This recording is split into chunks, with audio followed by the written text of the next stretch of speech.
বিগত 16 বছরে আমরা যারা জীবনের ঝুঁকি নিয়ে কাজ করেছি, আমাকে মির্জা ফখরুল ইসলাম আলমগীর ভাই মঞ্চ থেকে নামার সময় বলতেন, মাসুদ তুমি সতর্কতার সাথে বের হবা, যাতে তোমাকে ওরা কোনো ক্ষতি করতে না পারে। আমি এটা আমার কথা বলছি এই কারণে নয় যে আমার 3 বার যখন জেল থেকে বের করে আমাদেরকে আবার হাত পা বেঁধে ফেলে রাখা হতো, 7 দিন 5 দিন 9 দিন 10 দিন পরে আমাদেরকে আবার কোর্টে চালান দেওয়া হতো। হাস্যকর মনে হতো, বলতো যে গতকাল রাতে রামপুরা ব্রিজ থেকে তাকে গ্রেপ্তার করা হয়েছে।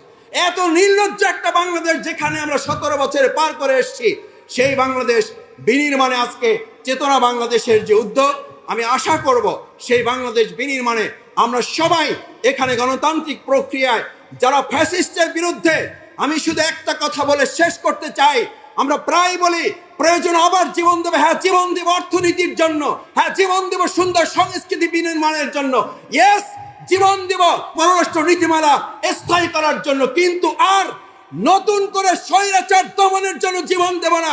এমন একটা রাষ্ট্র বিনির্মাণ করব যেখানে আর কোনো স্বৈরাচারী জন্ম নেওয়ার মাথা উঁচু করে দাঁড়াবার ঘোষণা দিতে পারবে না। আমাদের সীমান্তগুলোতে উত্তেজনা তৈরি করা হচ্ছে এবং অত্যন্ত পরিকল্পিতভাবে আমাদের প্রতিবেশী রাষ্ট্র অযথাই কিছু কথা আমাদের বিরুদ্ধে দিচ্ছে। আমাদের আলু বন্ধ করে দেবে, আমাদেরকে পেঁয়াজ বন্ধ করে দেবে, আমাদেরকে রসুন বন্ধ করে দেবে, আমাদেরকে কাঁচামরিচ বন্ধ করে দেবে, আমাদেরকে ডিম বন্ধ করে দেবে।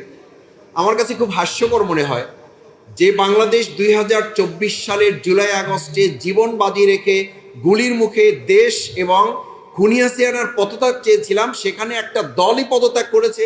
শুধু তাই না, একটা আধিপত্যবাদেরও পতন হয়েছে। সেরকম একটা রাষ্ট্রকে এখন চাল ডাল তেল আর পেঁয়াজ রসুনের হুমকি দিয়ে আমাদেরকে দমিয়ে রাখাটা বোকামি ছাড়া আর কিছুই না। এরপরে আমি আপনাদের কাছে একটা কথা বিনয়ের সাথে বলি, দেখেন বর্তমান সময় একটা নতুন কিছু কিছু জায়গায় আমি মিডিয়ার একটা ইন্টেনশন খেয়াল করি যে কোথাও একটা ছোট চাঁদাবাজির ঘটনা ঘটেছে। এই চাঁদাবাজির ঘটনাটা কি বিগত 16 বছরের যত বড় বড় দেশ বিরোধী ষড়যন্ত্রমূলক, মানে শেয়ার বাজার লুট হয়েছে, বাংলাদেশের ব্যাংকগুলো শেষ করে দেওয়া হয়েছে, আমার তো মনে হয় অত্যন্ত পরিকল্পিতভাবে চাঁদাবাজির এই সূক্ষ্ম সূক্ষ্ম ঘটনাগুলো তুলে নিয়ে এসে শেয়ার বাজার লুটের বড় বড় ঘটনাগুলোকে কেউ কেউ পরিকল্পিতভাবে এগুলো আড়াল করতে চায়। আমি অত্যন্ত ব্যর্থহীন কণ্ঠে একটা কথা বলি, বাংলাদেশ জামাত ইসলামী এবং আজকের বাংলাদেশ জাতীয়তাবাদী দল, আমার বীর মুক্তিযোদ্ধা আব্দুল সালাম ভাই, আমরা একসাথে রাজপথে 12 সালে 13 সালে 14 সালে আমাকে যখন মোহাম্মদপুর থেকে ডিবি বিপ্লব গ্রেপ্তার করে, তখন গ্রেপ্তার করে সাথে সাথে আমাকে জানতে চেয়েছিল যে আপনি ধানমন্ডি ঢুকলেন কি করে। আমি জানতে চাইলাম আপনি এটি কি বললেন, ধানমন্ডি কি বাংলাদেশের বিচ্ছিন্ন কোনো দ্বীপ, এখানে ঢোকা যাবে না কেন? বলছে এখানে একটা পিঁপড়া ঢুকলেও আমাকে বলতে হবে, একটা পিঁপড়া বের হলেও আমাকে জানাতে হবে। আমি বললাম আমার তো এটা জানা নেই যে বাংলাদেশ থেকে ধানমন্ডিকে বিচ্ছিন্ন করে দেওয়া হয়েছে, অথবা বাংলাদেশ থেকে ধানমন্ডি স্বাধীন আছে, অন্যান্য সমস্ত এলাকা পরাধীন করা হয়েছে, অথবা অন্যান্য সব এলাকা স্বাধীন আছে, ধানমন্ডিকে পরাধীন ঘোষণা করা হয়েছে, অথবা এটা ভারত কিংবা অন্য রাষ্ট্রের অঙ্গরাজ্য হিসেবে ঘোষণা করা হয়েছে, এটা তো আমার জানা ছিল না। সেই সময়ের আন্দোলনে আমরা যারা কাজ করেছি অত্যন্ত সুপরিকল্পিতভাবে পিছন থেকে, ডানে থেকে, বামে থেকে, আমাদের পার্শ্ববর্তী রাষ্ট্রগুলো থেকে জাতীয় ঐক্য বিনষ্ট করার জন্য ক্ষুদ্র ক্ষুদ্র ইস্যুগুলো তৈরি করে কেউ কেউ বৃহত্তর ইস্যুগুলোকে আড়াল করার সুপরিকল্পিত চেষ্টা চালিয়ে যাচ্ছে। আমি খুব পরিষ্কার বলি, 16 বছরের ঘটনার ইতিহাস কি মাত্র 5 মাসে শেষ হয়ে যাওয়ার কথা? 16 বছরের ঘৃণ্য ন্যাক্কারজনক ঘটনা কি 5 মাসে ইতিমধ্যে কবর রচনা হয়ে যাওয়ার কথা? আমাদেরকে 16 বছরের ইতিহাস ভুলিয়ে দিয়ে 5 মাসের ইতিহাসে আমাদেরকে ঢুকিয়ে দিতে বাধ্য করছে যারা, তাদের বিরুদ্ধেও লড়াই আমাদের করতে হবে। আমাকে মাঝে মধ্যে জিজ্ঞেস করে, কেউ কেউ বলে ভাই অমুক জায়গায় এটা ঘটেছে, ভাই অমুক জায়গায় এটা ঘটেছে, কে? বহু জায়গায় এটা প্রমাণিত হয়েছে। যারা ঘটিয়েছে তারা বিগত 16-17 বছরের সেই দোসরদের মধ্যে থাকা লোকেরা, কেউ কেউ এখন ছদ্মবেশে আমাদের মধ্যে ঢুকে আমাদের ঐক্য এবং আমাদের ভাবমর্যাদা নষ্ট করার ষড়যন্ত্র তারা করছে। আমি আর একটা কথাও বলি, আমার সম্মানিত ভাই এবং বোনেরা, আজকে চেতনা বাংলাদেশ, আমি এটাও পরিষ্কার করতে চাই, বাংলাদেশের স্বাধীনতা, সার্বভৌমত্ব এবং এটাকে সামনের দিকে এগিয়ে নিয়ে যাওয়ার লক্ষ্যে আমরা যারাই কাজ করছি তাদের প্রথমে এটা ভাবতে হবে যে এই আওয়ামী লীগকে ছাত্রলীগ নিষিদ্ধ করা হয়েছে। আমি আজকে এখানে প্রশাসনের নিশ্চয়ই লোকেরা আছেন, আমরা সেই সময় আমাদের আলেমদের হত্যা করা হয়েছে, দ্রব্যমূল্যের ঊর্ধ্বগতি, আমাদের ভাইদেরকে হত্যা করা হচ্ছে, গুম করা হচ্ছে, তার জন্য আমরা যখন নিয়মতান্ত্রিকভাবে কোথাও মিছিল মিটিং করার জন্য সিদ্ধান্ত নিতাম, 2 ঘন্টা আগে গিয়ে দেখতাম আমাদের লোক উপস্থিত হওয়ার কথা 200, সেখানে প্রশাসনের লোক উপস্থিত হয়েছে 2000।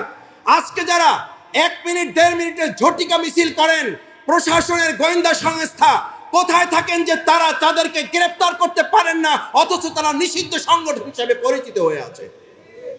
আমার সবশেষ কথা হচ্ছে, সম্মানিত ভাই এবং বন্ধুগণ, প্রিয় মাতৃভূমি বাংলাদেশ, এই বাংলাদেশের অর্জিত 2024-এর জুলাই আগস্টের যে একটা ঐক্যবদ্ধ আন্দোলনের ভিত্তিতে জাতীয় ঐক্য বিনির্মাণ হয়েছিল, সেই ঐক্যকে বিনষ্ট করার জন্য, সেই ঐক্যকে ভেঙে দেওয়ার জন্য আজকে ছোট্ট ছোট্ট ইস্যুগুলোকে আমাদের সামনে বড় করে তুলে আমাদের বিগত 17 বছরের শেয়ার বাজার কেলেঙ্কারি, আমাদের ব্যাংকগুলো ডাকাতি করা, আমাদের দুর্নীতিতে আকণ্ঠ নিমজ্জিত একটা রাষ্ট্রের যেই সমস্ত লোকেরা, এটা পুরো একটা পদত্যাগী পরিবার হিসেবে গোটা বিশ্বে এখন পরিচিতি পেয়েছে।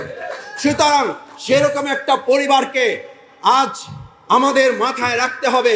শুধু ছাত্রলীগ নয়, আওয়ামী লীগকেই চূড়ান্তভাবে তাদেরকে নিষিদ্ধ করে একটা চেতনার বাংলাদেশ বিনির্মাণের জন্য আমাদেরকে সিদ্ধান্ত গ্রহণ করতে হবে।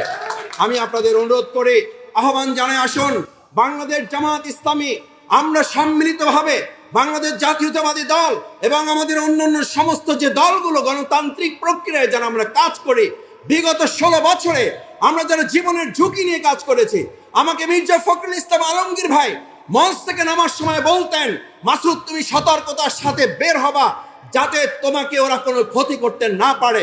আমি এটা আমার কথা বলছি এই কারণে নয় যে আমার 3 বার যখন জেল থেকে বের করে আমাদেরকে আবার হাত পা বেঁধে ফেলে রাখা হতো, 7 দিন 5 দিন 9 দিন 10 দিন পরে আমাদেরকে আবার কোর্টে চালান দেওয়া হতো। হাস্যকর মনে হতো, বলতো যে গতকাল রাতে রামপুরা ব্রিজ থেকে তাকে গ্রেপ্তার করা হয়েছে।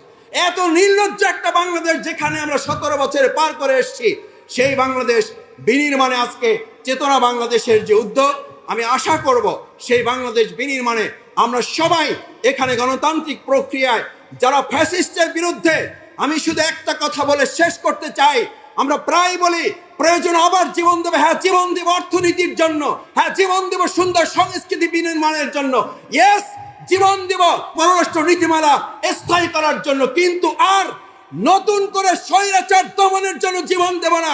এমন একটা রাষ্ট্র বিনির্মাণ করব যেখানে আর কোনো স্বৈরাচারী জন্ম নেওয়ার মাথা উঁচু করে দাঁড়াবার ঘোষণা দিতে পারবে না। কেন আমাদেরকে বারবার জীবন দিতে হবে? কেন আমাদের 53 বছর পরে এসে বলতে হবে এই দেশকে আবার স্বাধীন করতে হবে? আমাদের প্রত্যেকের জীবনের মূল্য আছে। সুতরাং আসুন চেতনা বাংলাদেশের বাংলাদেশ জামাত ইসলামী সেরকম একটি রাষ্ট্র নির্মাণ করতে চায় যেই দেশে আর ফ্যাসিস্ট স্বৈরাচারী কোনো মানুষ, কোনো সরকার, কোনো ব্যক্তি, কোনো গোষ্ঠী আগামী দিন আর মাথা উঁচু করে দাঁড়াতে পারবে না। সেই বাংলাদেশ বিনির্মাণে আপনাদের সকলের ঐক্যবদ্ধ ভূমিকা পালনের আহ্বান জানিয়ে আমার কথা শেষ করছি। আল্লাহ হাফেজ। বাংলাদেশ জিন্দাবাদ, চেতনা বাংলাদেশ জিন্দাবাদ।